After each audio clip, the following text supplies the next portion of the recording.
Um, Great to have you on this chat. So just to get started, would love to have a quick introduction from you, talking about yourself and what really got you inspired into taking up this initiative towards launching dabbL, right? What's the personal inspiration? What's the story there, right? Why Madhu doing dabbL, right? So if you can start with that, and then we take the conversation from there. Sounds great. Thank you, Nev. I am Madhu. I have a tech background, 2 decades, more than 2 decades in the tech industry at this point, always in the you know big name, brand name companies like Nutanix, VMware, NetApp, companies, high school and challenging career conversations with my son. Mm-hmm.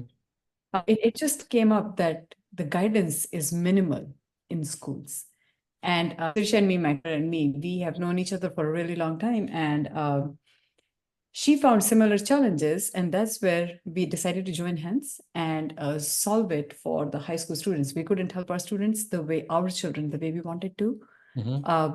They're both at good spots, and Sirisha's kid, but again, there are so many other students around us who do not have the help and guidance that helps them shape their careers the way they should. And guidance, is minimal at best in schools. So dabbL is a very humble effort to support all of the students. Okay, this is across the spectrum, public, private, any sort of This student. is across the spectrum. This is a social networking app focused on the professional aspects of a high school student and a college student. And it takes the student holistically. Who are you? What are your interests? What are your passions? And we take that information and use that to guide the student in a very meaningful, very personalized recommendations for what careers are great for you, what colleges fit in. Awesome. No, I think I kind of resonate with it as well. Dad of a middle schooler, right? So I can foresee that coming up very soon. So for sure, I'm very much a customer of yours. But having said that, right, purely looking at it from a business opportunity perspective, right? What are the numbers here, right? How big is this challenge, right, that you're trying to solve in terms of just in the US, right? If you look at it, like what's the total number of students, what's the counselors, colleges, what's the ratio there? If you can share some of that with us. You will be baffled to hear the numbers. There are 17 million high school students in US today. There are 23,000 counselors in schools. And when you sum it up, it comes to roughly, close to 500 students per counselor. Okay. They get roughly 90 minutes with a counselor. I mean, I can't finish a movie in 90 minutes, get 90 minutes worth of career guidance. The intent behind dabbL is make these 90 minutes very, very impactful. Now, when you look at numbers even more, the guidance offered externally, these independent counseling houses, which do a very good job. It's manual, but they do a very good job in guiding a student. That industry itself is a $5 billion industry. Wow. And it's affordable only by top 1%. There are 99% of high school students today that are left unsupported pretty much.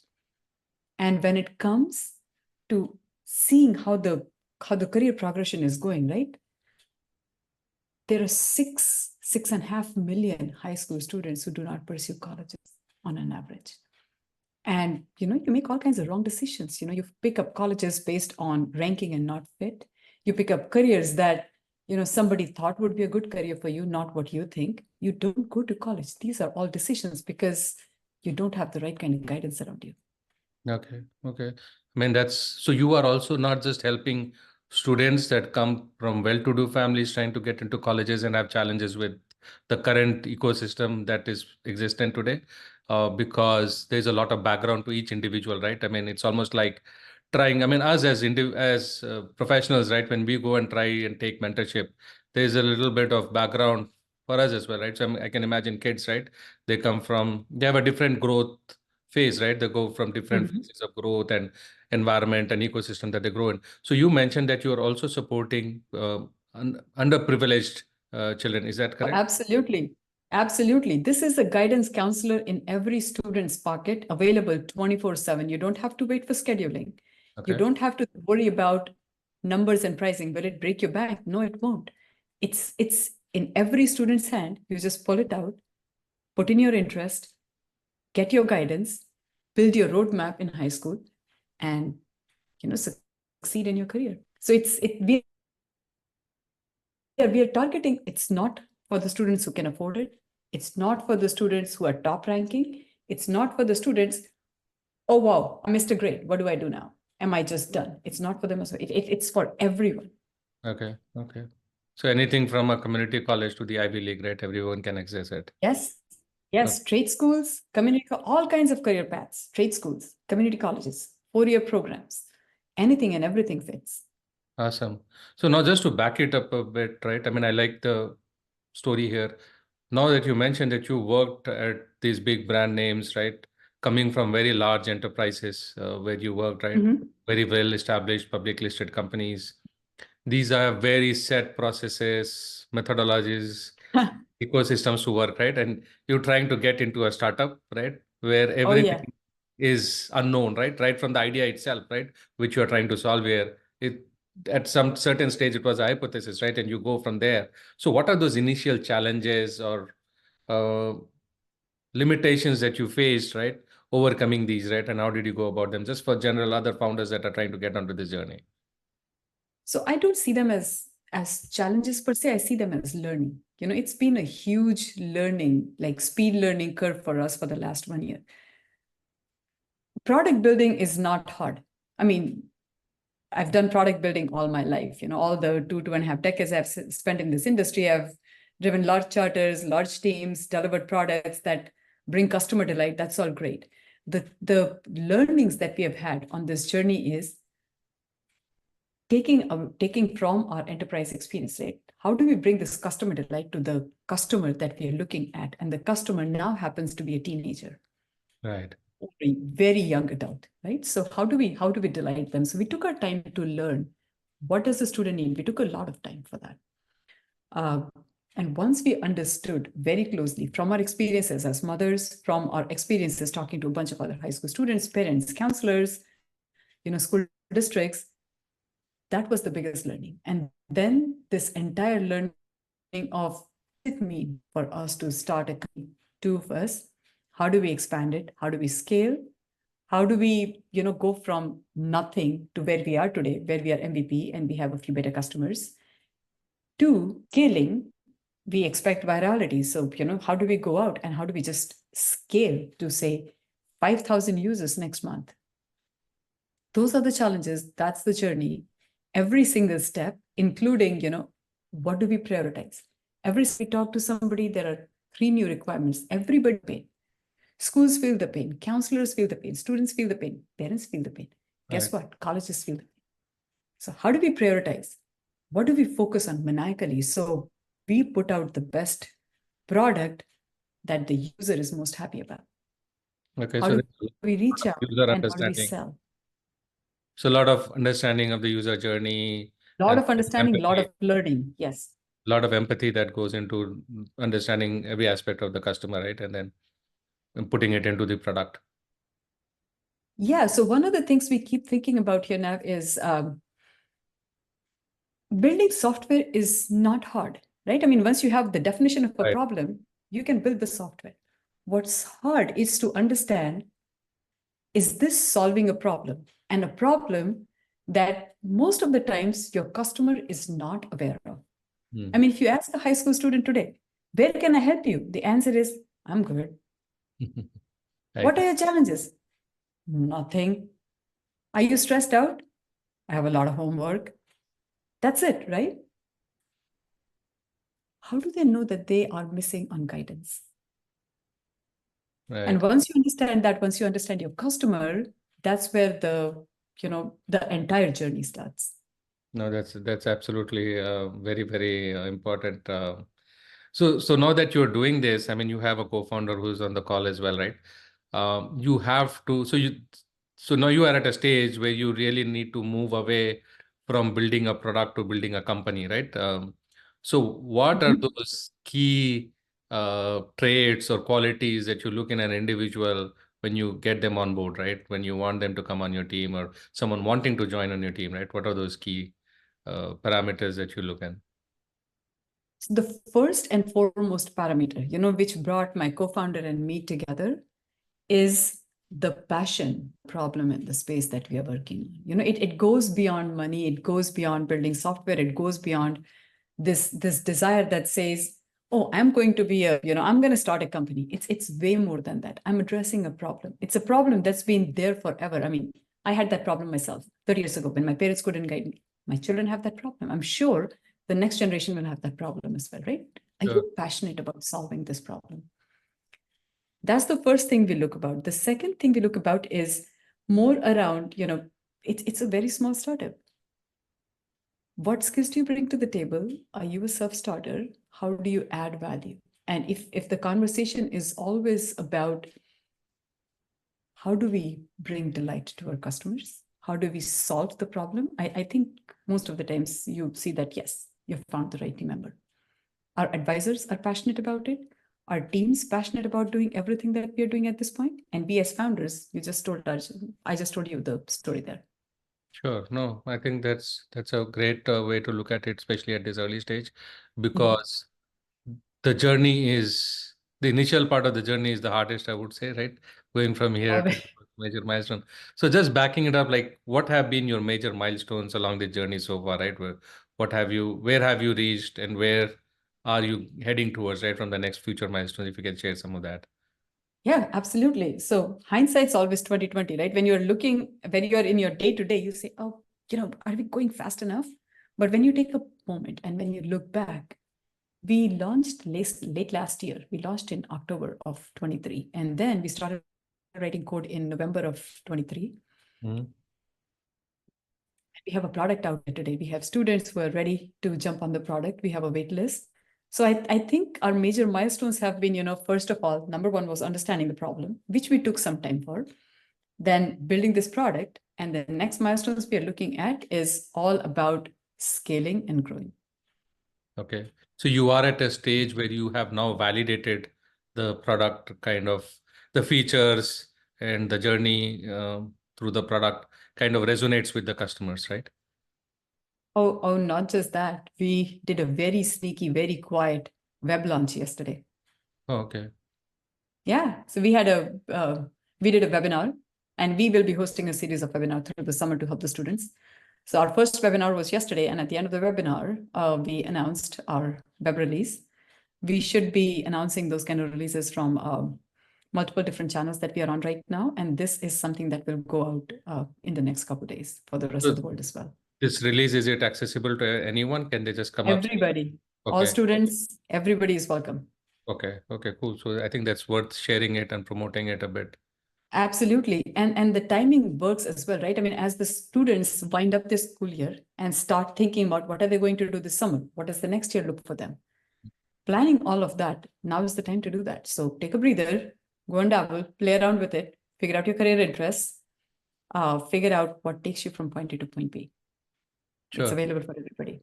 No, that's interesting. So Madhu, when you started off maybe a year and a half back, or when your son was going through his career path, right? And to where you are today with the product, has there been a major shift in terms of what you visioned the product would look like or what you would be offering to the market versus where you are today after all the customer feedback gathering? Yes, it goes back to learning. When we started off this company, dabbL, right? Our intent was similar thought process. We want the students to know where they're headed and how they will get there. That was all. It started coming in as students don't understand this career, and that's why they are confused. And that's why they go into college and learn more, and then they change their majors and things like that, right? But as we spoke to students and parents, and we spoke to a lot of them, like a lot, as we kept digging deeper and deeper and deeper, it so came out that work-based learning, internships, externships, they're only a portion of them trying to figure out what they want to do in their career.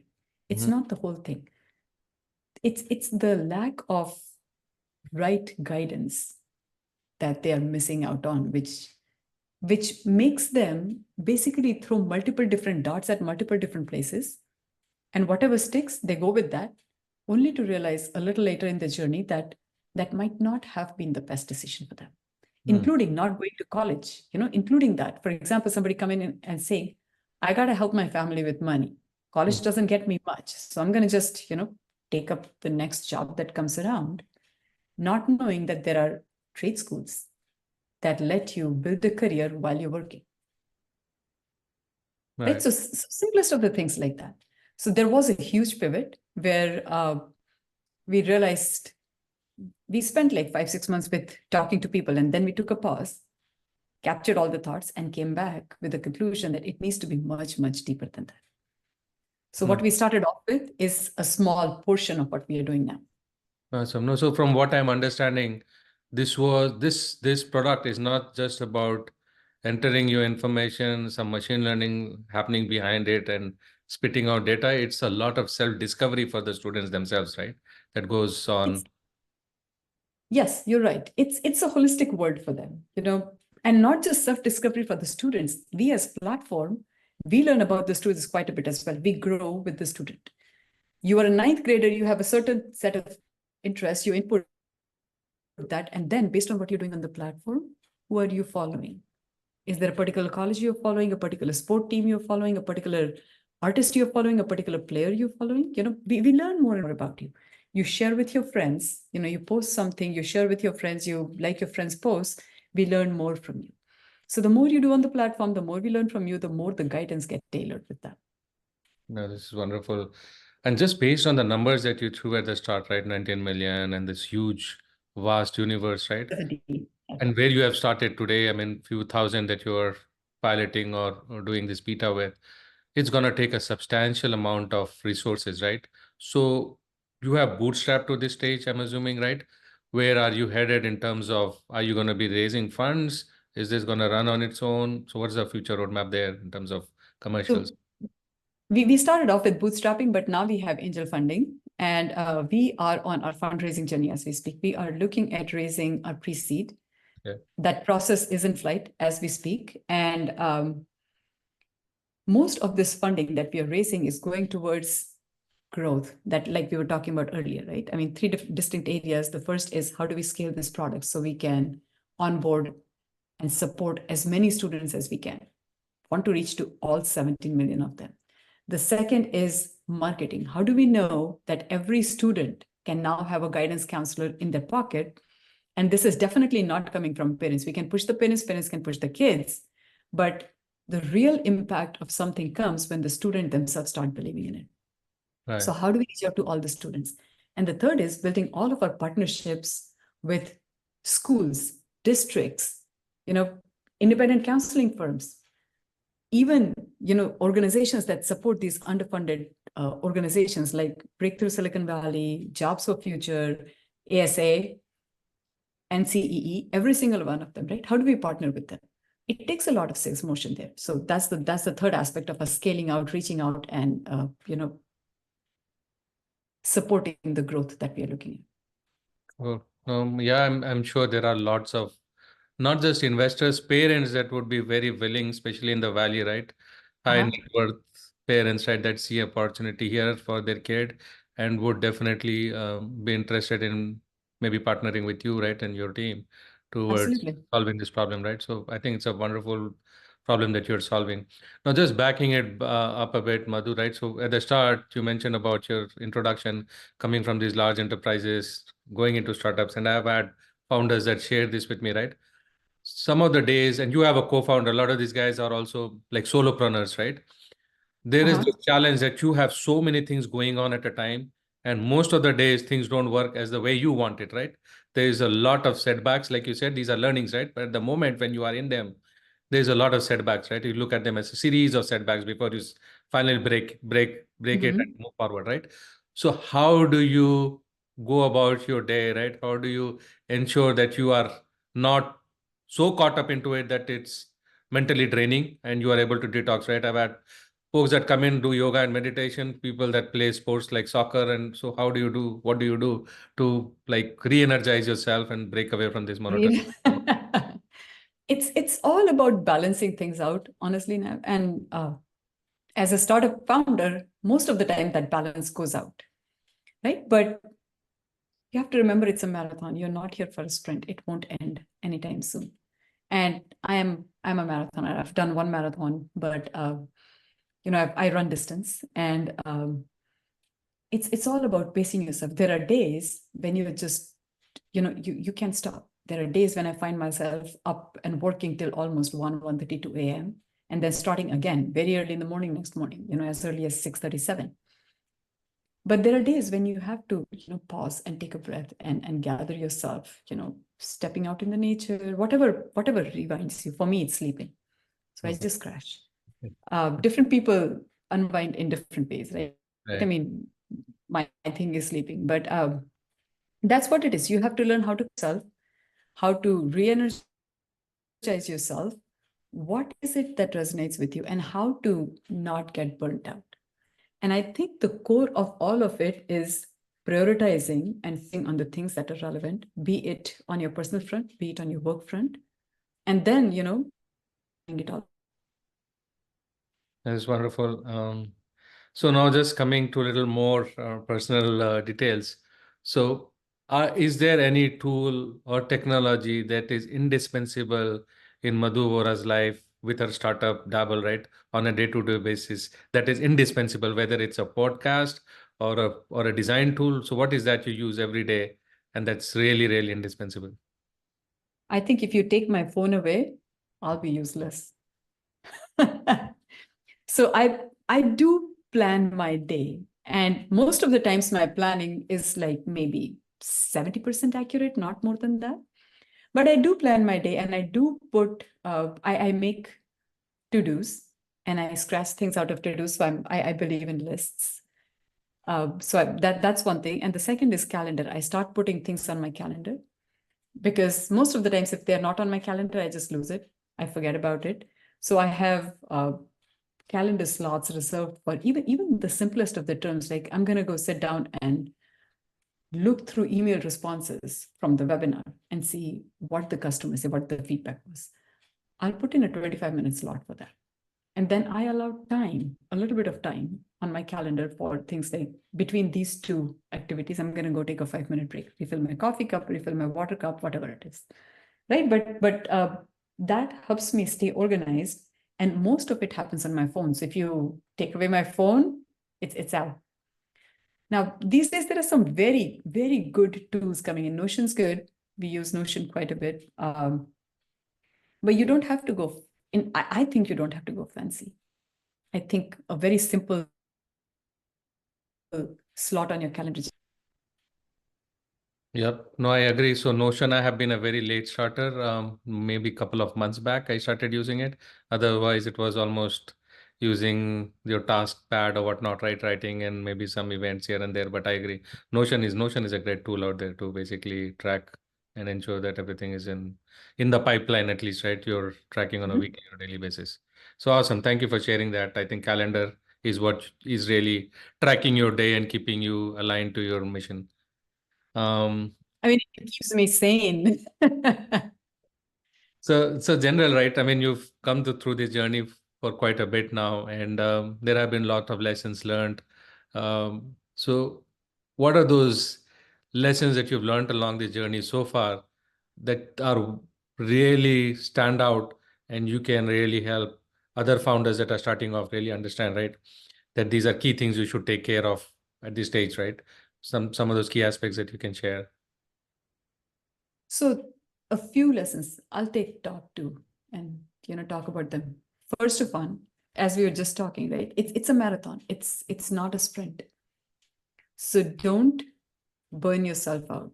Save some energy for tomorrow, because there is a tomorrow. That's the first thing. And you have to take care of yourself first. You cannot support somebody else when you yourself are not in a healthy, happy, state where you can focus your energies in the right direction.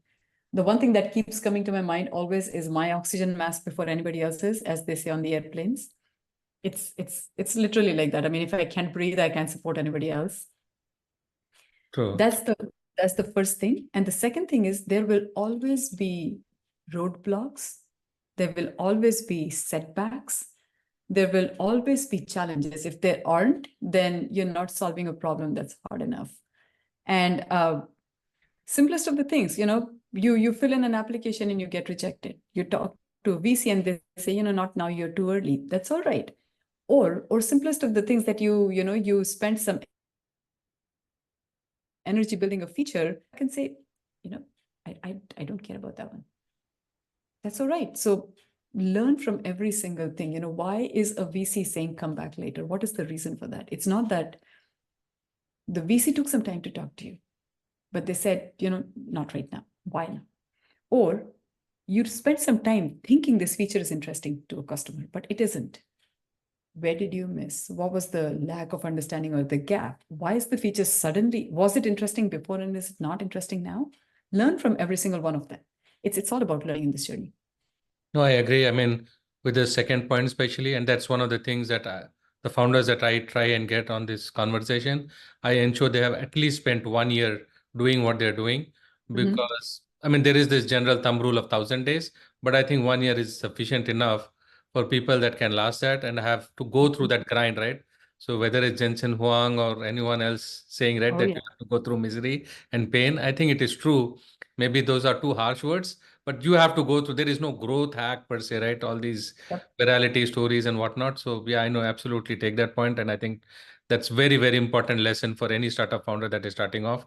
It's a marathon, right? You are in Yeah. here for the long run. Plan it accordingly. Nothing's going to happen overnight, and there are going to be a lot of learnings along this journey, right? So be prepared for it.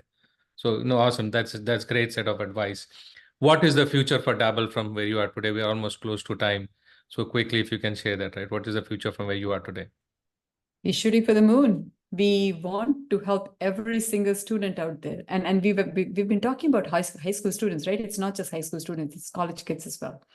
College students are in a similar state of flux as well. So what we are looking at is supporting the students, high school students first, as they graduate towards college and continue on this career journey and this uncertainty, supporting the college kids. And once we have built this ecosystem, the platform grows with the person who's traveling. So what are the next steps? What's the future? We are shooting for moon. So every student out there has dabbL on his device. Every student out there has dabbL, and maybe, who knows, maybe in the next 5 years, every professional as well who's struggling to figure out what the right next career move for them is, that there is a dabbL for that. Absolutely. I think especially with all the layoffs going on in tech, I think it's much more needed right now than ever. So yeah, I think that's exactly where the journey goes, right? You start with something and then suddenly realize there's a huge opportunity there. Right. Absolutely. Yeah. Thanks, Madhu. I've got Brandon and your co-founder here. Guys, any question, comments for Madhu here? I would love to ask one question now. Madhu, how long did it take you between when you had the idea the first time for dabbL and you did a first concrete step towards starting the company / project? So we took some time, and we started writing code very early in our journey. But the intent for writing that code is to pilot and proof of concept the things that we were looking for. We knew that this is all part of us learning. So we took time. We took about 5-6 months to understand the problem very keenly, very closely. We incorporated in October of 23, and we started developing this version of dabbL in November. So basically, we started May last year.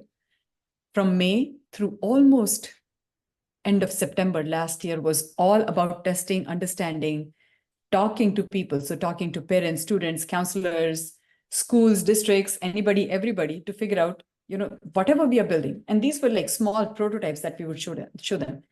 What do you think about this? What do you think about this? Is this good? And getting feedback as much as we can from them. So we took time to understand the problem that we are trying to solve. Awesome, yeah. So I know your co-founder Sirisha is here. Sirisha, I think Madhu has had all the speaking time. But just before we wrap it up, last 30 seconds, anything else that you want to highlight or bring and talk about dabbL before we call it off? Oh, nothing. I think Madhu covered everything really well. And like she said, I just want to end it again with what our vision is for dabbL. I think I think a few years ago, in the US, the biggest initiative in schools was No Child Left Behind in terms of education. And this is basically an offshoot of that. where we want to say that no child should be making decisions without the right guidance. And we hope that dabbL will give them that. Yes. Yeah. Awesome. Thank awesome. you. Thank you for having us on this. That's an awesome closing statement. Yeah, thank you. Thank you so much. Thanks, Madhu, for sharing all your story here. And yeah, I'll publish it on YouTube as well for the audience later to come back and look at it. Thank you so much. Thanks once again, and have a great day. Thank you, Nev, for hosting.